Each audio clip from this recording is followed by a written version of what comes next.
В поддържащото почистване много грешки не се случват, защото някой работи лошо, а защото е с добри намерения, но е приложено неправилно.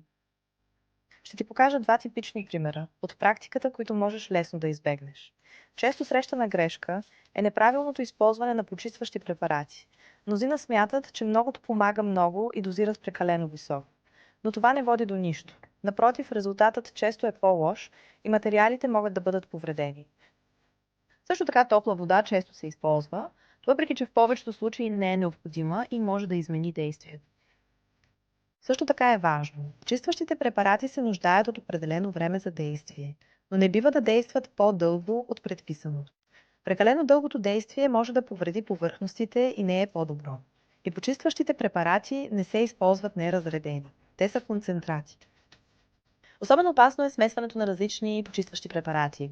При това възникват химически реакции, които могат да бъдат много опасни. И почистващите препарати не трябва да се държат в бутилки за напитки или други неподходящи съдове.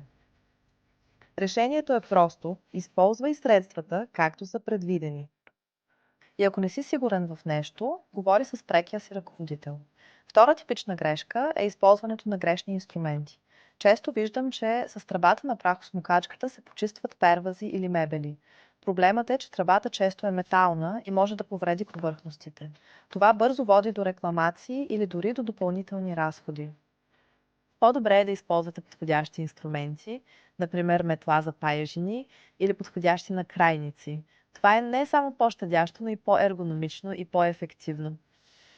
И ако се вдига много прах, си струва да погледнете и собствения си работен процес. Това бяха две типични грешки от практиката. Опитайте моите съвети, ако все още не ги прилагате.